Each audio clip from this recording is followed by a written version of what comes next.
Dito po pumapasok, mga kababayan, yung po bang salitang akala nila hindi na matatapos ang kanilang termino. Sabi ni Mervin Vargas, kailan niyang interview niya, Boss Mark? 2019 po, nung kasagsagan na malakas ang mga posisyon nila. Dito po nakikita, mga kababayan, yung tipo bang akala nila wala na. Tayo na ang pinakahuling mauupo. Wala nang papalit sa atin. 'Di ba? May mga pumalit po. Kaya biglang ang nasabi na ni Bungo, wala naman pong ganun na reward system. Ulitin nga natin, isa na lang po. Karapatan po ng Pilipino malaman kung sino yung mga Ninja Cup. Nabanggit rin po niya, nandyan po rin po yung reward na kanyang sinabi noon. 1 million po sa mga Ninja Cups patay. Pag buhay, kalahating milyon lang po. Pag lumaban, 2 million. May mga category pa talaga, no, mga bossing. Anyway, dahil narinig nyo na naman po yan, mga boss, no? Sabi, Mark, baka sabihin ng mga DDS na AI na naman yung audio na yan. Ako, ako na lang po dyan sa mga yan. Sila lang po yung mahilig mag-AI dyan. So, dahil nga po narinig natin itong mga ganito, mga kababayan, kung sakali po, madami nagtatanong, ano naman ang ikakaso? No? Kaila dating Pangulong Duterte. Ano naman ang ikakaso sa mga to? Eto, pakinggan po natin. No? Kinapanayam po si Senator Leila de Lima ni Kabayang Noli de Castro. Nandito po, mga bossing, isa-isa yung posible na maging kaso ng dating Pangulong Duterte. Ito, ayan. Bugado naman. Ayan. Basahin muna natin si Sir Jorge Edralin. Mga rookie nga, Mark, kala nila wala nang tatakbo na PWD manalo in the name of Marcos.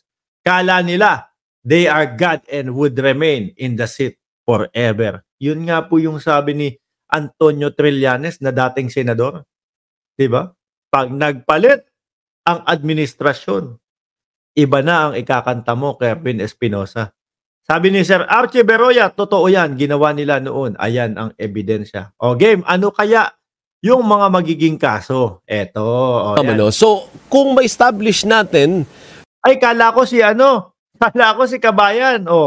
Alvin El Chico yata ito, mga bossing, no? Ang pangalan nito. Kapanayan po si Senadora Leila de Lima. Sabi ni Sasha Endigwell, collaboration evidence. Yan, ipasok mo yan sa Quadcom. Baka napanood na po ng Quadcom yan. Na ang war on drugs ni dating Pangulong Duterte ay talagang gumamit ng lahat ng mga kailigalan.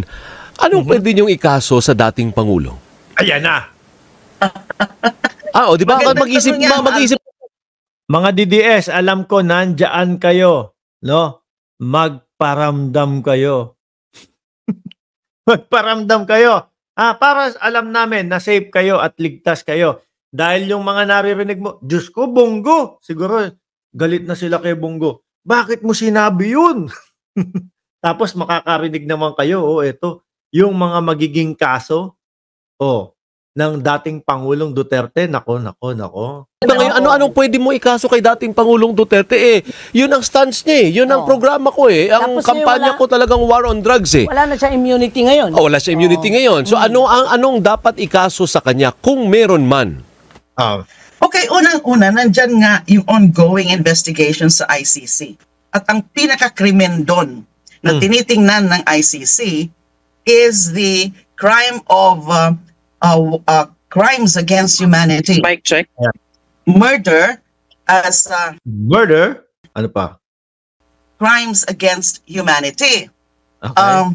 So, yun ang pinaka. Kasi murder yan multiple murder yan.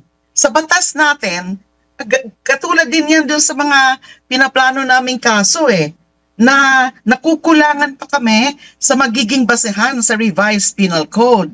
Sa tindi ng mga fabricate ng mga testimonies against me nahihirapan pa yung aking mga abogado. Ano pa yung mas malakas na mga kaso na Ayan. Wait lang, putulin po natin si Senadora Leila de Lima, no? Habang dinidiscuss niya yung mga kaso.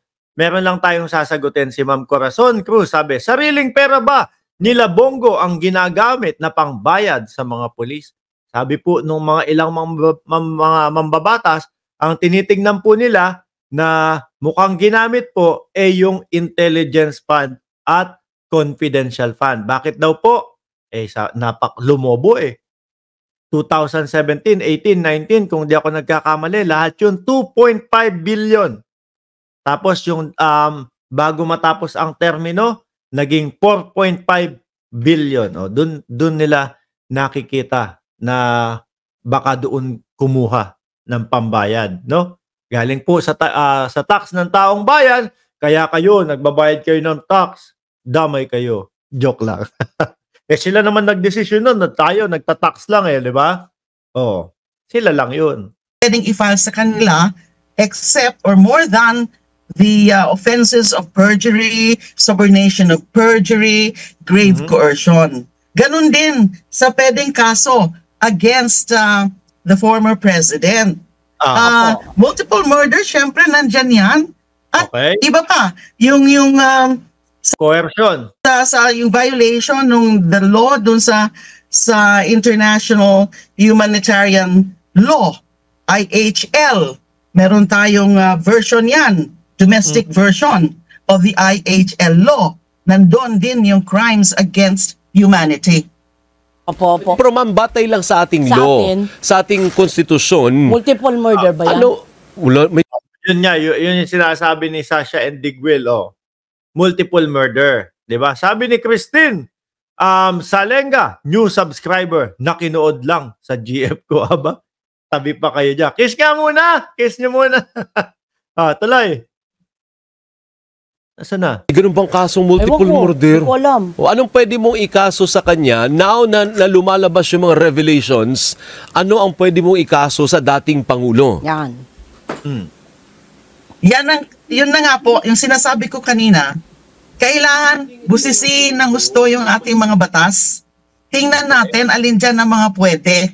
Kasi yun na nga, tama kayo, wala naman talaga yung, kasi yung murder, mga individual cases. Pero yun na nga yung crimes against humanity na nandyan din sa IHL law natin. And yung nasa ICC. Kaya ang ano ko nga is that hindi dapat yung sasabihin na yung nagiging stance ngayon ng gobyerno na hindi talaga kami makikipag-cooperate. Yung latest na sinasabi na hindi namin ibibigay yung mga yung mga testimonya na yan. Huwag kayong mag-alala, pinapanood na lang daw po ng ICC at meron silang interpreter doon na marunong magtagalog. Kaya kahit hindi po nila ibigay, meron na, di ba? Napapanood. Pag-aaralan na din po yun. Mga records na yan ng Quadcom doon sa ICC. Although, they also recognize that ICC can actually secure those. Kasi public records, public public consumption. Now, so, hayaan lang muna yon. Kasi baka nga, mas, baka nga nandyan na, padating na, yung Yes, sinasabi ko sa inyo baka nandyan na, padating na kasi napapanood na nila. No? Pinapa-interpret na doon sa mga katabi nilang Pilipino kung ano yung pinag-uusapan doon. Konkretong aksyon ng ICC. And then, yes, of course, magpo-proceed yung Quad Committee na yan, lalo na sa mga lumalabas ngayon na napaka-halaga, importante talaga yung mga naririnig natin. Opo. Na nag-establish na talaga ng mga yung kung ano nangyari sa war on drugs. Pero challenge din nga yan sa prosecutors later, ano exactly ang mga ipa-file. Kasi the sheer magnitude ng mga ginawa. Ngayon pa na ginamit pa yung PNP. Ang mga lintik na yan si Justin pala to. Sabi nga ni Kong, nung malaki ang nasa reward system nila, ayaw lang makisali ni boss sa quad nung Justin Pogi. Kala ko naman kung sino. Kiss mo nga yung girlfriend mo. Justin, pakiano mo nga ako, pakihingi mo ako ng oras diyan kay Congressman Bosita ng makapanayam namin dito sa ating channel. Okay? Hingi mo ako ng ng oras para makapanayam namin. Okay? I-set up natin. Oh. Alam nyo mga kababayan, yan na sinabi na yung mga posibleng mga maging kaso. At alam nyo po, eto. Ang nabanggit po ay sangkot na ito. Karapatan po ng... Ito po ang makakapagpatibay dyan, mga kababayan. No? Ito po ang lalong mag-iipit dyan, mga kababayan. Bago tayo magtapos, pakinggan nyo po ang kanta ni Bongo. Pilipino malaman kung sino yung mga Ninja Cup. Nabanggit rin po niya, nandyan po rin po yung reward na kanyang sinabi noon, 1 million po sa mga Ninja Cups patay. Pag buhay, kalahating milyon lang po. Pag lumaban, kapag ka dinala mo ng buhay, baka ano-ano pa yun palaban-laban pa yun di tapusin mo na, di ba? 2 million. 2 million. May general ba doon? Ayan po mga kababayan. So paano? Naiparinig ko na po sa inyo, naipanood ko na po sa inyo. Pwede nyo pong hanapin sa YouTube yan. No? Hanapin nyo lang po, 2019. Bongo interview. About sa Ninja Cup. Magpapaalam na po ako mga kababayan. Nasaan yung link? Sandali lang. Mahagilap nga. Hahanapin ko mamaya. Ipopost ko doon sa community natin. Okay? Maraming salamat mga boss, chief, amo, sir. Magpapaalam na ako at kailangan ko na matulog. Alas 11:19 na ng gabi dito. Paalam po hanggang sa muli mga kababayan. Ingat po tayong lahat.